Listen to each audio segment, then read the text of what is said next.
Welcome to the Sydney Property Muppets podcast. My name is Kurt. I'm the real estate agent, and with me forever is Chris Clark, the buyer's agent. Do you remember sometimes I say to you when we listen back, your volume is a bit high, mine's a bit low? I think it's this episode. You're starting high, so I'm going to try and do it high as much as I can, even though I can't really breathe. It's got to have it in you, mate. Deep within. You do. Okay. The energy. Bouncing. Okay. All things red versus green. Green versus red. Green versus red. Traffic lights. Well, I'll tell you a story. Amber. Yeah. A 20-second story. Younger with my older brother, going home, the grandparents, and we were always like having a competition about the traffic lights. Okay. Us boys always wanted red. The grandparents obviously wanted green. And I'm like thinking, if I'm a grandparent, I'm like, what the hell do you want to stop? And yeah, anyway. You said you wanted red, they wanted green. Yeah. Like, and I'm thinking, why would we want to stop at traffic lights? Your grandkids want to stop. Yeah.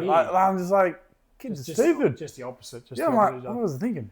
All right, red versus green. So all things, you're talking, you had some of the account managers from the beautiful Domain and REA come and talk and present and schmooze and tell us. Talked about some new functionality with Domain, and let's start with that. Well, they come in, they do always increase their products because they're always trying to add more. You say they do always increase their pricing. No, they do. That's also true. They increase their price, which if you wanted to know, fun fact, it is based off the eyeballs. So if you want prices to stop going up, get off REA and Domain. That doesn't make sense. But yeah, it deals with it. Go on anyway. What was the functionality? So the functionality that Domain really pushed, which it's been there for a very long time, but it's like, they've got all these different features, was the early access. Right. So both REA and Domain, they've got an early access feature. Domain's called early access. Real estate, you've got coming soon. Yeah. And so where you might see an ad pop up. If you're on REA, you might see it come up in the area. It'll actually come up in the normal search and it'll be like coming soon and there might be a couple of photos. Yeah. Domain's version it's more a micro site. So it won't actually be on their main feed.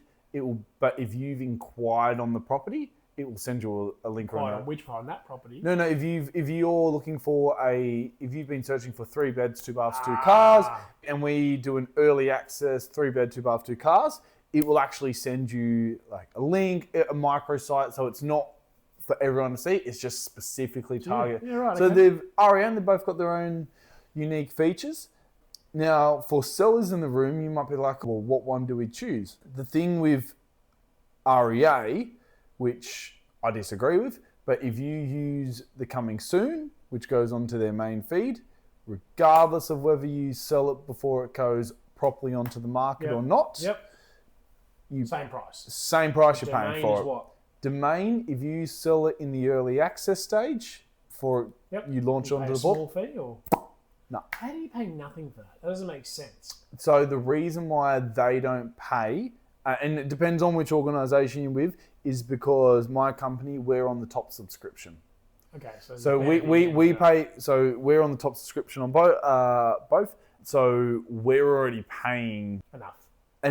Yeah. Okay. Now we can't pass that on to the client, but it still costs the client to use it. So for us to have all these amazing features, like for us to be the premier, so if you see the big ads on REA and Domain, to be able to achieve that, you need to. It's complicated. You've got to pay so much. Basically, you're paying a lot. You're paying a lot. Okay, so then dovetail that into. So for me, as a buyer and a buyer's agent with buyers coming through, it's interesting because all my clients, we create a channel that we speak to them on. And some of my clients send me properties from Domain, and some of my clients send me properties from REA. We obviously do the heavy lifting, but we do say to them, look, if you see a property of interest, feel free to send it. And it's interesting, whoever sends one from Domain, they're actually quite loyal to always using Domain, whoever sends one from REA. We'll talk about red versus blue in the federal election a few weeks ago. We're talking about green versus red. Green versus red. So, I think what I see, particularly at the apartments, so let's say 700K, 800K, even properties up to like 1.5 million, Domain has basically every single listing at that level is pretty much almost guaranteed to be on their site. And about 80% of those will be on REA, depending on which suburb you're in. This is just generalising, but 20% won't be on REA. Pretty much it's all on Domain. The flip side of it is once you get above 3 million, 4 million, definitely 5 and 6 million, you'll see it on REA, that listing, and about 20% of them won't, like 80% of them will be listed on Domain at that level, but 20% aren't. What does that mean as a user, as a buyer? You got to be on both, rightly or wrongly. You got to create your searches. You got to be looking across both, and each of them have different sort of usability. Like I sort of say, it sounds bad, but I sort of say domain's a bit like Gumtree. It's there, it works, it's functioning. It probably doesn't have every single bell and whistle. It's the everyman sort of. You can really. It's a bit more, everyman. Versus REA, there's definitely a few more bells and whistles and tick boxes and things you can select through. Well, from my understanding as well with domain, because I mainly scroll through REA, is domain like when you go into the photos, you're not clicking through the photos, you're actually just scrolling down. On the front page, but you can actually click on one of the photos and then you can actually click to the right. You're right. Click to the right. But there is where you scroll. It's like an extra step. Yeah. And I actually don't mind that functionality part because it's like there's one less thing you're doing. I don't feel like you're just scrolling down. It's not a new image coming up. Going through. Because sometimes it's nice to be able to quickly scroll through to get a sense rather than it resetting. It's like almost like every time on REA you click to a new photo, it's like resetting your image. I don't know. Maybe my brain gets tired from it. Yeah. No. What about from, obviously, as you said, your agency uses both quite a lot and has big accounts.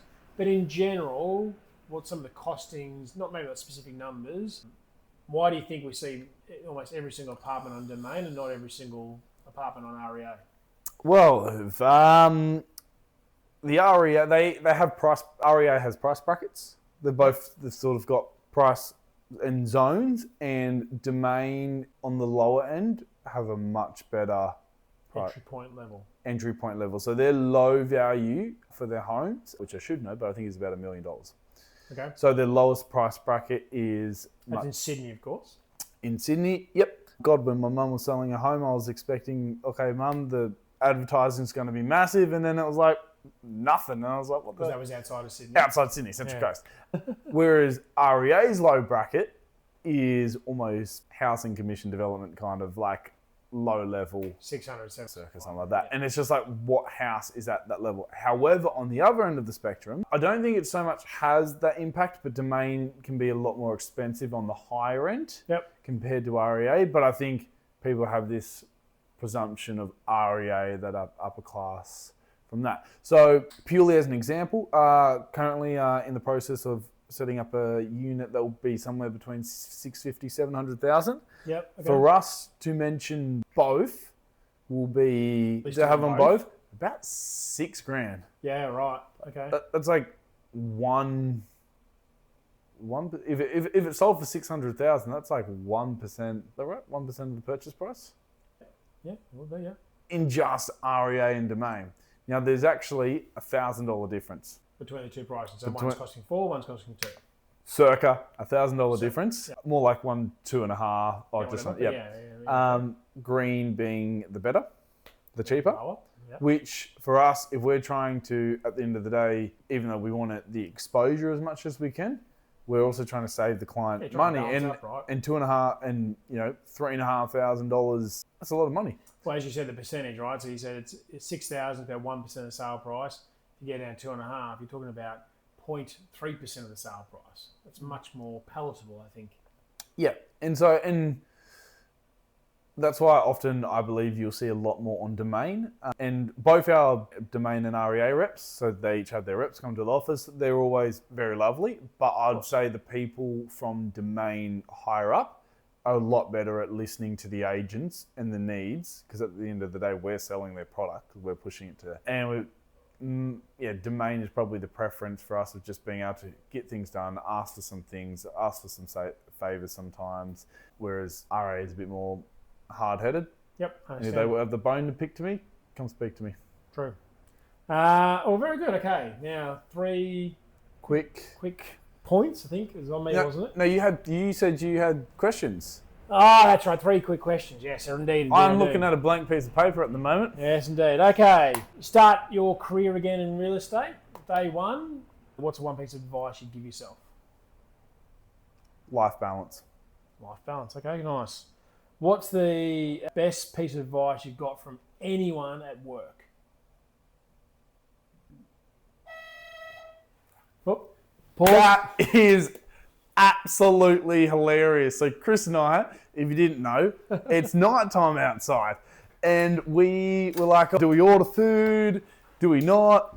And we're like, we'll order food.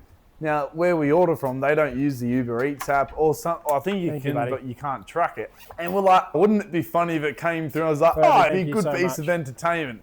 So currently at the moment, I'm having a great monologue with you while Chris is in the formal gear, bringing in the pizza. And it's just good stuff. It's just a bit of like nice Gary.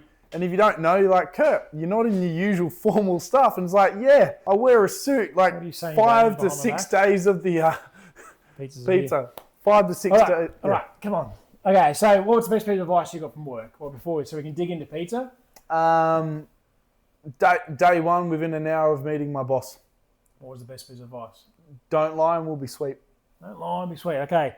And what's the best piece of advice one of your brothers has given you? Does it have to be words or it can be through actions? Is that's the advice? That phrase is the advice? No. Go on, then. Okay, I will try and make this as quick as well. And when my brother, when he was younger, he's fine now, but he was super sick, and it was just a moment he used to hate getting needles, and there was one time he needed to get a needle, and it took like 7, 8 nurses to hold him down. He needed it, and as a 12-year-old, you're witnessing it. He's like, I just want to die and all that, and just as a 12-year-old experiencing something like that, it was quite like confronting, and it sort of always makes me realize how grateful I am, like how grateful life is. It's like we go through life, and it's like sometimes we're complaining about the traffic, the weather, yet there are a lot of people that would love to have your worst day. That moment, have that time. Yeah. So, that's Okay, touching. Okay, homework for the week on you. Okay. Please share one of our reels to your friends and tell them to watch the episode. Yeah, beautiful. That resonates with yourself. Very, very good. Well, thank you all for dropping by. Yep. Appreciate it. See you all next time. Let's get this pizza. Yeah, pizza boys. Hungry. John.